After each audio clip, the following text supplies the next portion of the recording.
Elle parlera après. Donc, je vais donner la parole sans tarder à Mbaye Diack, qui était président de l'UDES en 1968.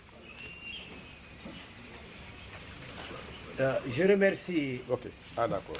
Se remémore ce qui est la génération qui n'a pas eu la chance de participer aux événements de 1966 puisse apprendre l'essentiel de ce qui s'est passé afin de perpétuer cette importante étape dans la marche du Sénégal.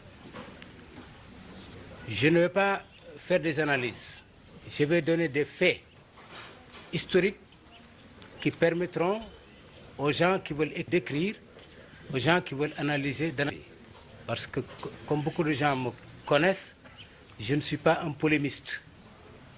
J'aime dire les choses telles qu'elles se sont déroulées et laisser à tout un chacun d'apprécier. Au Sénégal, mai 68 a commencé du 23 au 24 avril 1968. Les étudiants ont lancé la première grève des années 60 pour protester contre le fractionnement de la bourse d'étudiants en demi-bourse et en tiers de bourse, pour protester contre la détérioration des conditions de vie dans la cité universitaire, hébergement à 2 dans les chambres d'1A et même quelquefois 3, le linge alors de la literie qui n'était plus fait, la nourriture qui n'était pas très bonne. Cette situation est essentiellement due au fait qu'en 1965-1966, avec la suppression de la première partie du baccalauréat, il y a eu en 1967-68, si je ne me trompe, une arrivée massive d'étudiants. Parce que tout le monde le sait, la première partie du baccalauréat était un barrage presque infranchissable pour 50 à 60% des étudiants qui étaient en première. Et ça, je le dis avec indulgence parce que j'aurais dû dire 90%. Alors, sur le plan budgétaire, le gouvernement de Senghor n'avait pas prévu cette situation. Cette grève a surpris Senghor et son gouvernement, comme le disait tantôt, en connaissance de cause.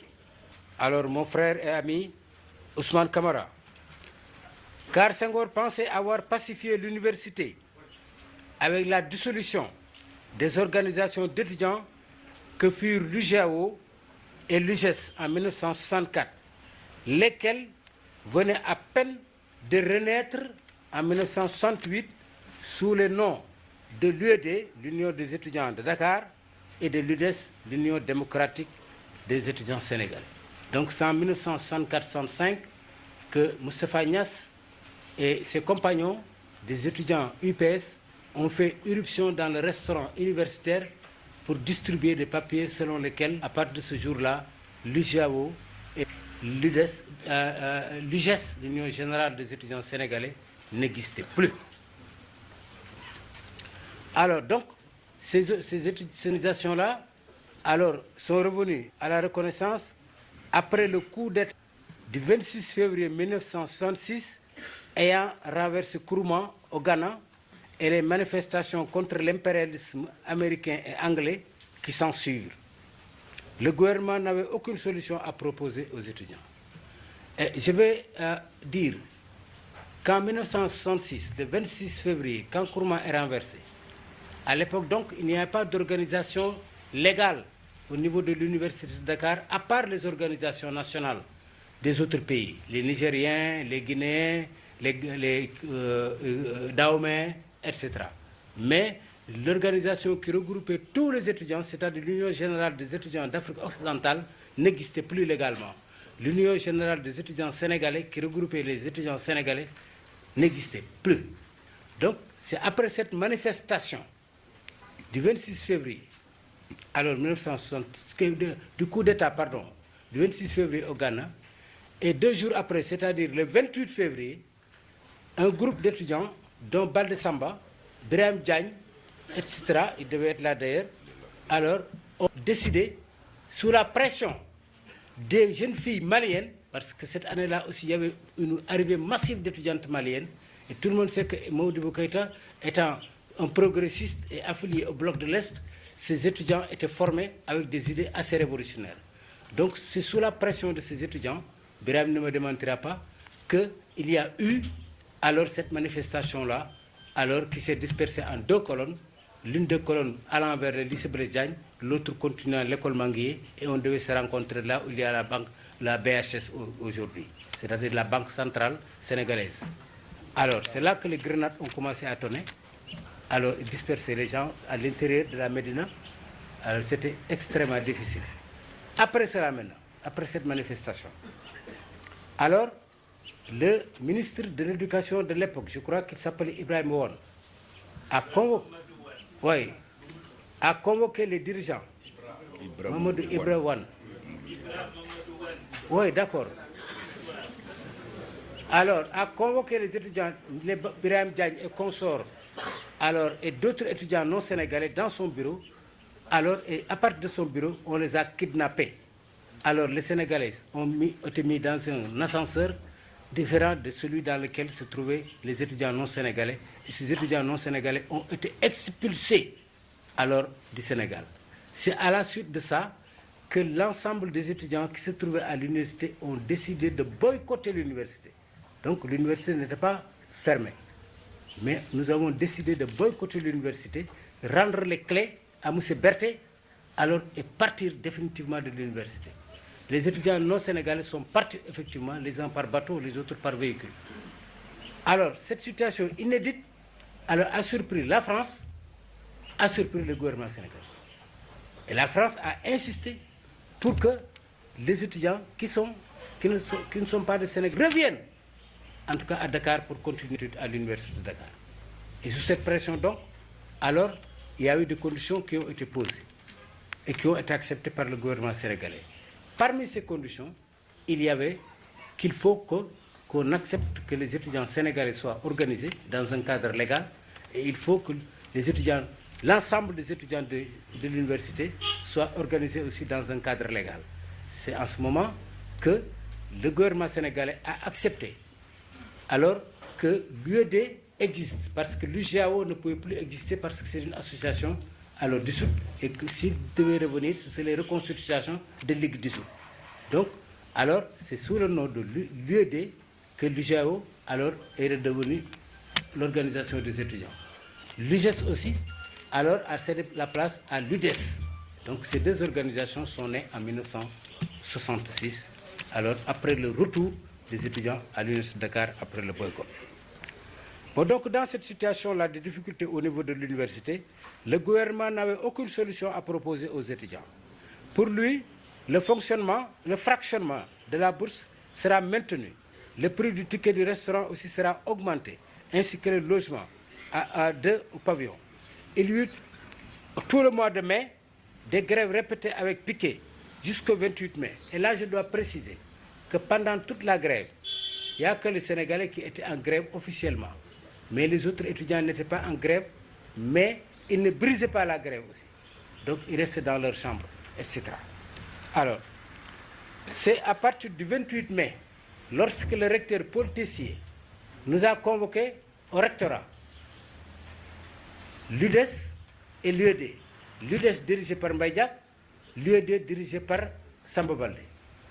C'est en ce moment que le recteur Paul Tessier m'a demandé de signer une déclaration selon laquelle notre mouvement n'avait pas pour objectif de renverser le gouvernement et de remettre ça à Senghor. Nous avons dit que nous, pauvres étudiants, on ne pense pas à ces choses-là. Nous, ce qui nous intéresse, ce sont nos draps, notre alimentation et nos bourses. Donc nous ne pouvons pas signer ici un papier pour dire que nous ne voulons pas renverser le gouvernement. Ça n'a jamais été un objectif pour nous. Paul Tessier a insisté qu'il faut qu'on signe pour qu'on puisse avancer. Nous avons quitté, au niveau de l'UDES, nous avons quitté la réunion pour partir à la place du 28 février. J'avais oublié de vous dire pourquoi cette place-là s'appelle le 28 février. C'est-à-dire, vous savez bien, Kourma est renversé le 26. Le 28, les Birame Diagne et les Baldé ont convoqué une réunion le 28 février, alors à la place du basket, au terrain de basket. Et c'est ce terrain de basket-là, pour commémorer la date du 28 février, que maintenant on a baptisé la place du 28 février. Bon, donc, au soir du 28 février, du 28 mars, mais nous n'avons pas pu nous entendre avec alors Paul Tessier. Et ainsi nous, Sénégalais, nous avons quitté la Réunion pour venir continuer alors notre meeting à la place du 28 février. L'UED aussi n'a pas pu s'entendre avec le recteur et l'UED nous a rejoints. Et c'est ce jour-là que Balde Samba a déclaré publiquement que maintenant tous les étudiants de Dakar sont dans la grève déclenchée. Et maintenant c'est l'UED qui prend en charge la direction du mouvement. Alors le lendemain, naturellement, 29 mai au matin, parce que le soir on s'est débrouillé pour sortir tous les jeunes là, les élèves primaires, etc., certains lycées, pour laisser seulement les étudiants à l'intérieur. Donc le lendemain, ils attaquaient avec force et il n'y avait pas de militaires. C'était la garde républicaine qui se trouvait à Thiès, Tropical, le camp Tropical. Cette garde républicaine qui était constituée d'anciens d'Indochine et d'Algérie, qui n'étaient pas donc formés pour le maintien de l'ordre, mais pour faire la guerre. C'est pourquoi ils considéraient que les étudiants étaient des ennemis qu'il faut écraser.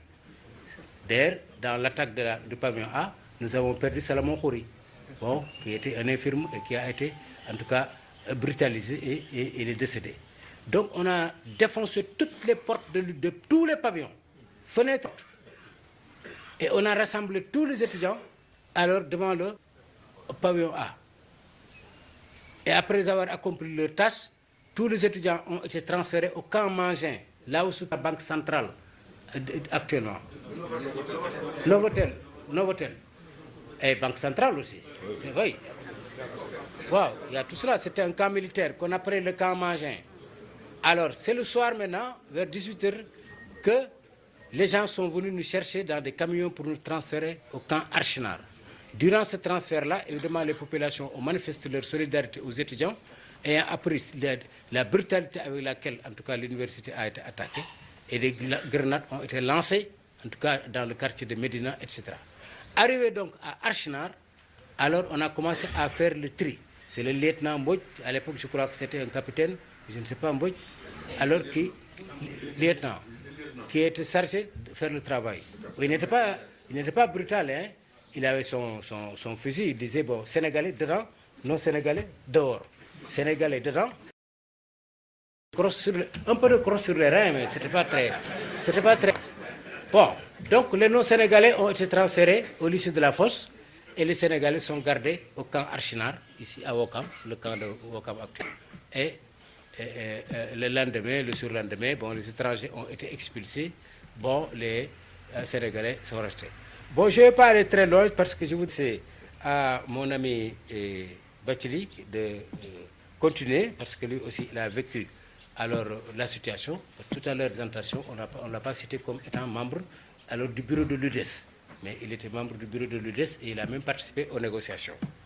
Bon, donc le campus a été envahi, bon, le camp, etc. Il faut dire que le contexte politique n'était pas très favorable aussi.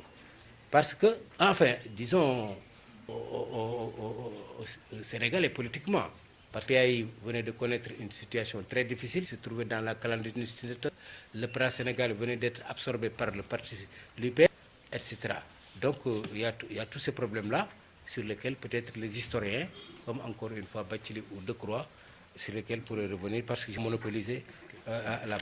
Voilà donc la contribution que je voudrais apporter pour dire finalement que les revendications qui ont été discutées lors des négociations du mois de septembre et l'ouverture de l'université, alors c'était ouverture de l'université, organisation des examens en 2 sessions, suppression du fractionnement de la bourse, construction de nouveaux pavillons pour loger tous les étudiants, respect des franchises universitaires, retour de tous les étudiants sénégalais, de non-sénégalais qui le désirent. Voilà, mesdames, messieurs, ce que je voulais dire brièvement.